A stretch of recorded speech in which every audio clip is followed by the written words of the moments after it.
Teachers academy के इस podcast में आपका स्वागत है। आज हम बात करेंगे संयुक्त राष्ट्र संघ के बारे में। द्वितीय विश्व युद्ध के बाद वैश्विक शांति की स्थापना एवं युद्धों में होने वाली तबाही से भावी पीढ़ियों को बचाने के उद्देश्य से एक ऐसे संगठन की आवश्यकता महसूस की गई जो इस दिशा में प्रभावी भूमिका निभा सके और वैश्विक स्तर पर शांति और सौहार्द की स्थापना में केंद्रीय भूमिका निभा सके। यह आवश्यकता इसलिए भी महसूस की गई क्योंकि द्वितीय विश्व युद्ध के बाद राष्ट्र संघ यानी लीग ऑफ नेशन वैश्विक शांति की स्थापना में विफल रहा। सबसे पहले अमेरिका के राष्ट्रपति फ्रैंकलिन डी रूजवेल्ट तथा ब्रिटेन के प्रधानमंत्री विंस्टन चर्चिल ने वैश्विक स्तर पर एक नए संगठन का आह्वान किया और इस संगठन का प्रस्ताव वैश्विक समुदाय के समक्ष रखा। एक नए विश्वव्यापी संगठन की स्थापना के जो प्रयास अमेरिका के राष्ट्रपति फ्रैंकलिन डी रूजवेल्ट तथा ब्रिटेन के प्रधानमंत्री विंस्टन चर्चिल ने शुरू किए, उनका अच्छा प्रतिसाद मिला।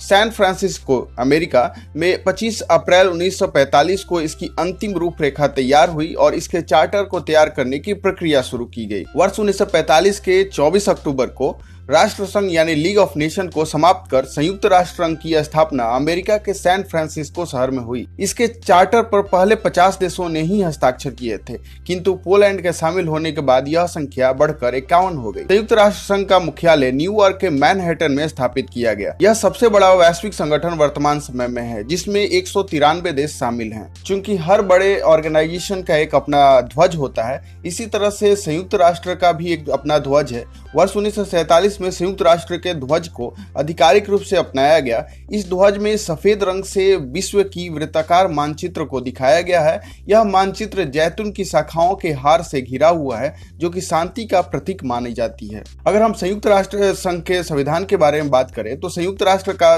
चार्टर ही इसका संविधान है। इसमें कुल 19 अध्याय हैं तथा 111 अनुच्छेद है। शब्द संख्या 10,000 है। संविधान में सविस्तार संयुक्त राष्ट्र की कार्य प्रणाली तथा सिद्धांतों व लक्ष्यों के बारे में बताया गया है। वर्ष 1971 में संयुक्त राष्ट्र द्वारा आर्थिक अधिकारों के संविधान को अपनाया गया, जो उसका एक सराहनीय प्रयास था। अगर संयुक्त राष्ट्र की सदस्यता के बारे में बात करें तो संयुक्त राष्ट्र की सदस्यता के लिए इच्छुक देशों के बारे में सबसे पहले सुरक्षा परिषद प्रस्ताव पेश करती है और उसके बाद महासभा द्वारा इसका अनुमोदन किए जाने पर इच्छुक राष्ट्र को सदस्यता मिलती है। विश्व के वे सभी देश जो शांति व सद्भाव के पक्षधर हैं, उनका नजरिया संयुक्त राष्ट्र के चार्टर के प्रति सम्मान है तथा वे संयुक्त राष्ट्र के लक्ष्यों के प्रति अपना योगदान सुनिश्चित करना चाहते हैं, इस संगठन के सदस्य बन सकते हैं। इसके संस्थापक सदस्यों की संख्या 51 थी। संयुक्त राष्ट्र सुरक्षा परिषद के अस्थायी सदस्य हैं रूस, चीन, ब्रिटेन, अमेरिका, फ्रांस। याद रखने वाली बात है कि प्रारंभ में यह संगठन संयुक्त राष्ट्र संघ के नाम से जाना जाता था, किंतु वर्ष 1950 में इसके लिए सिर्फ संयुक्त राष्ट्र शब्द का प्रयोग किया जाने लगा। अब हम बात कर लेते हैं संयुक्त राष्ट्र के लक्ष्य और उद्देश्यों के बारे में। विश्व के विभिन्न राष्ट्रों के बीच मित्रवत व सौहार्दपूर्ण संबंधों को विकसित करना, अंतर्राष्ट्रीय शांति की स्थापना करना तथा अंतर्राष्ट्रीय शांति को स्थायित्व प्रदान करना, अंतर्राष्ट्रीय सहयोग को प्रोत्साहित कर आर्थिक, सामाजिक व सांस्कृतिक समस्याओं का मार्ग प्रशस्त करना, विश्व के मानवाधिकारों को प्रोत्साहित करना तथा मूलभूत स्वतंत्रता के प्रति सम्मान को बढ़ाना, राष्ट्रों के मध्य द्विपक्षीय विवादों के निस्तारण में सहयोग करना, भावी पीढ़ियों को युद्ध की विभीषिका से बचाना, ऐसे प्रयास करना जिनसे अंतर्राष्ट्रीय सुरक्षा, अंतर्राष्ट्रीय सद्भावना और अंतर्राष्ट्रीय विधि की स्थापना एवं अक्षुण्णता बनी रहे। विचार विमर्श हेतु दुनिया के देशों को साझा मंच उपलब्ध करवाना, मानवीय गरिमा को बनाए रखना तथा इससे जुड़े कार्यों को प्रोत्साहित करना, महिलाओं, पुरुषों व राष्ट्रों के समान अधिकारों में निष्ठा को स्थापित करना। अब हम संयुक्त राष्ट्र संघ के सिद्धांतों के बारे में बात करते हैं। संयुक्त राष्ट्र चार्टर के अनुच्छेद 2 के अंतर्गत संगठन के सदस्य देशों के लिए कुछ सिद्धांत निर्धारित किए गए हैं। गैर सदस्य देशों से भी यह अपेक्षा की जाती है। संगठन के लक्ष्यों के प्राप्ति के उद्देश्य से संयुक्त राष्ट्र द्वारा निर्धारित किए गए मुख्य सिद्धांत इस प्रकार से हैं। संगठन के समस्त सदस्य राष्ट्र उन विवादों को शांतिपूर्वक सुलझाएंगे जो अंतर्राष्ट्रीय स्तर के हैं, यानी अंतर्राष्ट्रीय विवादों की श्रेणी में आते हैं।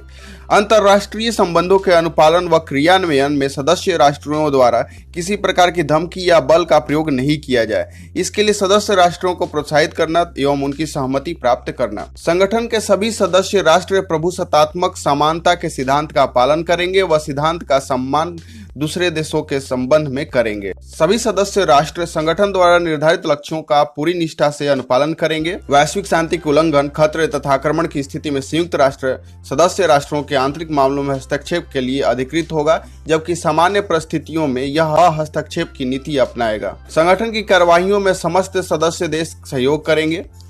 संगठन के सभी सदस्य देश ऐसे किसी भी देश को सहयोग व सहायता नहीं देंगे जिसके विरुद्ध संयुक्त राष्ट्र द्वारा दंडात्मक कार्यवाही की जा रही हो अथवा भविष्य में ऐसी कार्यवाही किए जाने की उम्मीद हो। अब चर्चा करते हैं संयुक्त राष्ट्र की भाषाओं के बारे में और इसके वित्त पोषण के बारे में। कुल 6 भाषाओं को संयुक्त राष्ट्र की आधिकारिक भाषाओं के रूप में मान्यता दी गई है। ये भाषाएं हैं अंग्रेजी, रूसी, फ्रेंच, चीनी, स्पेनिश व अरबी। इनमें अरबी वह भाषा है जिसे बाद में अपनाया गया। वर्ष 1973 में महासभा द्वारा अरबी भाषा अपनाई गई, जबकि वर्ष 1982 में सुरक्षा परिषद द्वारा इसे अपनाया गया। शेष 5 भाषाएं इनकी स्थापना के समय से मान्य व अधिकृत हैं। संयुक्त राष्ट्र को इसके सदस्य देशों द्वारा वित्त पोषित किया जाता है। आय के आधार पर सदस्य देश इसका व्यय वहन करते हैं, जो कि अधिकतम 25% व न्यूनतम 0.01% हो सकता है। संघ के बजट का अनुमोदन इसकी महासभा द्वारा किया जाता है। बजट का स्वरूप द्विवार्षिक होता है। संघ के व्यय बजट में जिन 10 देशों द्वारा महत्वपूर्ण योगदान दिया जाता है उनके नाम और प्रतिशत का विवरण इस प्रकार है। America 22%, Japan 16.624%, Germany 8.66%, Britain 6.13%, France 6.03%, Italy 4.89%, Canada 2.81%, Spain 2.52%, चीन 2.667%, मैक्सिको 1.88%। अगर हम संयुक्त राष्ट्र के मुख्य घटकों के बारे में बात करें तो वह इस प्रकार है। 1 महासभा, 2 सुरक्षा परिषद, 3 आर्थिक व सामाजिक परिषद, 4 न्यास परिषद, 5 अंतर्राष्ट्रीय न्यायालय, 6 सचिवालय। अब इन 6 घटकों को हम एक एक करके चर्चा करेंगे। पहला, महासभा। संयुक्त राष्ट्र के संचालन में महासभा की भूमिका सर्वाधिक महत्वपूर्ण होती है। महासभा का मुख्यालय न्यूयॉर्क में है तथा संगठन के सभी सदस्य देश इसके भी सदस्य होते हैं। इसके वार्षिक सत्र में सदस्य देशों का समागम होता है। अधिवेशन की अध्यक्षता निर्वाचित अध्यक्ष द्वारा की जाती है। सबसे पहले महासचिव और उसके बाद अध्यक्ष महासभा को संबोधित करते हैं। ज्यादातर निर्णय महासभा द्वारा बहुमत के आधार पर दिए जाते हैं। हालांकि कुछ महत्वपूर्ण प्रश्नों के संबंध में उपस्थिति व मतदान करने वाले 2/3 सदस्यों का अनुमोदन आवश्यक होता है। संयुक्त राष्ट्र के इस शक्तिशाली निकाय के मुख्य कार्य हैं संगठन के प्रमुख अंगों के सदस्यों का चुनाव करना, महासचिव की नियुक्ति करना, संयुक्त राष्ट्र के बजट का अनुमोदन करना, अंतर्राष्ट्रीय न्यायालय के न्यायाधीशों का चुनाव करना, महत्वपूर्ण प्रश्नों व प्रकरणों का निर्णय लेना तथा संगठन में नए सदस्यों को प्रवेश देना। 7 समितियां मिलकर महासभा के कार्यों का संचालन करती हैं। ये समितियां हैं आर्थिक समिति, सामाजिक समिति, राजनीति समिति, न्यास समिति, विधि समिति, शासकीय समिति, विशेष राजनीतिक समिति। महासभा द्वारा प्रत्येक वार्षिक सत्र के प्रारंभ में एक नए अध्यक्ष, 21 उपाध्यक्षों तथा 7 मुख्य समितियों के अध्यक्षों का चुनाव किया जाता है। 2 सुरक्षा परिषद। वैश्विक शांति व सुरक्षा की स्थापना की दिशा में सुरक्षा परिषद की भूमिका महत्वपूर्ण है। इसका मुख्यालय न्यूयॉर्क में है। इसके सदस्य राष्ट्रों की संख्या 15 है, जिनमें 5 अस्थायी सदस्य हैं जबकि 10 अस्थायी सदस्य हैं। अस्थायी सदस्य हैं ब्रिटेन, चीन, फ्रांस, रूस, अमेरिका। इसके अस्थायी सदस्यों को 2 वर्षीय कार्यकाल हेतु 2/3 बहुमत के आधार पर महासभा द्वारा निर्वाचित किया जाता है। सुरक्षा परिषद का प्रथम अधिवेशन 17 जनवरी 1946 को लंदन के चर्च हाउस में हुआ था। इसके अस्थायी सदस्यों को निषेधाधिकार अर्थात वीटो प्राप्त है, जिसका प्रयोग वे मतदान में कर सकते हैं। अस्थायी सदस्य द्वारा विरोध में मतदान किए जाने पर विचाराधीन मुद्दा स्थगित हो जाता है। मतदान न करने की स्थिति में यह नहीं माना जाता है कि निषेधाधिकार यानी वीटो का प्रयोग किया गया। सुरक्षा परिषद में 5 अस्थायी सदस्यों को प्रति वर्ष सेवा मुक्त करने का प्रावधान है। संयुक्त राष्ट्र के वे सदस्य जिनका सुरक्षा परिषद में प्रतिनिधित्व नहीं है, वो मत देने का अधिकार नहीं है। हालांकि वे परिषद के विचार विमर्श में हिस्सा ले सकते हैं। सुरक्षा परिषद मुख्य रूप से विश्व के देशों के मध्य शांति व सुरक्षा हेतु प्रयासरत रहती है। यह किसी भी विवाद की जांच कर सकती है तथा समाधान के उपाय सुझा सकती है। यह अपनी आवश्यकताओं के अनुरूप विभिन्न समितियों का गठन भी कर सकती है। तीसरा, आर्थिक व सामाजिक परिषद। यह परिषद महासभा के सहयोगी के रूप में अंतर्राष्ट्रीय सामाजिक आर्थिक सहयोग एवं विकास को बढ़ावा देता है। इसका मुख्यालय न्यूयॉर्क में है। परिषद की कुल सदस्यों की संख्या 54 है, जो कि 3 वर्ष के लिए महासभा द्वारा चयनित किए जाते हैं। इनमें से 18 सदस्य यानी कुल सदस्य संख्या का 1/3 प्रति वर्ष सेवानिवृत्त हो जाता है। प्रत्येक सदस्य एक मत देने के लिए अधिकृत होता है। निर्णय का आधार साधारण बहुमत होता है।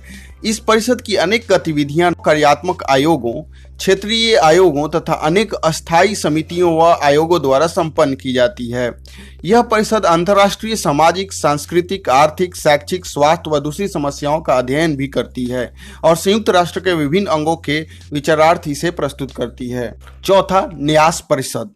न्यास परिषद की स्थापना का उद्देश्य उन प्रदेशों की देखभाल करना था जो कि द्वितीय विश्व युद्ध के पहले लीग ऑफ नेशन के अध्यादेश के अंतर्गत थे। वर्ष 1994 में न्यास परिषद का कार्य समाप्त हो गया और इसे स्थगित कर दिया गया। इसका मुख्यालय न्यूयॉर्क में है। पांचवा, अंतर्राष्ट्रीय न्यायालय। नीदरलैंड के हेग नामक शहर की पीस पैलेस इमारत में संयुक्त राष्ट्र के अंतर्राष्ट्रीय न्यायालय का मुख्यालय स्थित है। यह संयुक्त राष्ट्र का प्रमुख न्यायिक अधिकरण है। 1945 में संयुक्त राष्ट्र के चार्टर के आधार पर अंतर्राष्ट्रीय न्याय के अस्थायी न्यायालय के स्थान पर इसकी स्थापना की गई। यह वर्ष 1946 से कार्य कर रहा है। संयुक्त राष्ट्र के समस्त सदस्य इसके भी सदस्य होते हैं। अंतर्राष्ट्रीय न्यायालय के 15 जज होते हैं जिनकी कार्यवधि 9 वर्ष होती है। इनका चयन महासभा के सुरक्षा परिषद द्वारा किया जाता है। प्रति 3 वर्षों पर 1/3 स्थानों के लिए चुनाव होते हैं। अंतर्राष्ट्रीय न्यायालय के न्यायाधीश राजनीति व प्रशासनिक गतिविधियों में भाग नहीं ले सकते। अंतर्राष्ट्रीय न्यायालय के अधिकृत भाषाएं हैं अंग्रेजी व फ्रांसीसी। इस न्यायालय में अध्यक्ष व उपाध्यक्ष भी होते हैं। इनका 3 वर्षीय कार्यकाल होता है। अंतर्राष्ट्रीय न्यायालय का मुख्य कार्य वैधानिक प्रश्नों पर सलाह देना होता है। सलाह हेतु महासभा द्वारा अधिकृत अन्य सहयोगी संगठन अथवा सुरक्षा परिषद द्वारा अनुरोध किया जाता है। जब सदस्य राष्ट्र इस न्यायालय के समक्ष कोई विवाद प्रस्तुत करते हैं तो यह उन पर सुनवाई कर उन्हें निपटाता है। 2 या 2 से अधिक राष्ट्रों के मध्य तुल व टकराव बढ़ने पर यह न्यायालय उसके शांतिपूर्ण समाधान के लिए प्रयास भी करता है। छठा, सचिवालय। सचिवालय का प्रधान महासचिव होता है। सचिवालय संयुक्त राष्ट्र का अस्थायी अंग है तथा इसका मुख्यालय न्यूयॉर्क में स्थित है। जो संयुक्त राष्ट्र का मुख्यालय है वही सचिवालय का भी है। सचिवालय के कार्यालय में लगभग 9000 कर्मचारी कार्यरत हैं। संयुक्त राष्ट्र के विभिन्न अंगों और निकायों द्वारा सौंपे गए कार्यों को पूरा करना सचिवालय का मुख्य काम होता है। सचिवालय में ही संयुक्त राष्ट्र के प्रतिदिन के काम किए जाते हैं। यह समन्वयक की भूमिका निभाते हुए दूसरे संगठनों द्वारा तैयार नीतियों एवं कार्यक्रमों का न सिर्फ समन्वय करता है बल्कि उन्हें प्रशासित भी करता है। अब चर्चा करते हैं संयुक्त राष्ट्र के महासचिव के बारे में। महासचिव संयुक्त राष्ट्र का सर्वाधिक प्रभावशाली अधिकारी होता है जिसका कार्यकाल 5 वर्षों का होता है। नियुक्ति की प्रक्रिया संयुक्त राष्ट्र के चार्टर में दिए गए नियमों के अनुरूप संपन्न होती है। पहले सुरक्षा परिषद द्वारा महासचिव के नाम की संस्तुति की जाती है। इसके बाद महासभा द्वारा नियुक्ति की जाती है। एक बार चुने गए महासचिव का कार्यकाल दूसरे कार्यकाल तक तो बढ़ाया जा सकता है किंतु वह तीसरे कार्यकाल का अधिकारी नहीं हो सकता है।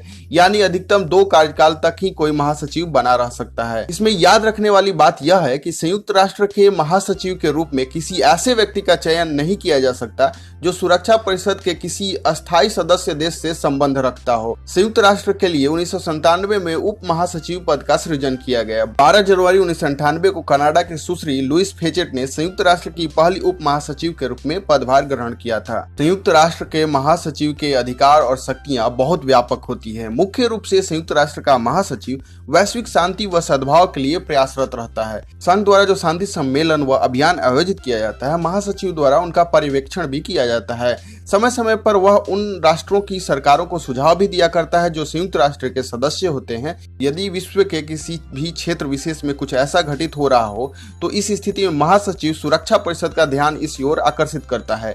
महासचिव वैश्विक स्तर पर लैंगिक भेदभाव मिटाने तथा मानवाधिकारों की स्थापना के लिए विशेष रूप से प्रयत्नशील रहता है। वर्ष पर्यंत संगठन की क्या उपलब्धियां रही और कौन सी समस्याएं मुखर रही इसका लेखा जोखा वह महासभा के सामने रखता है।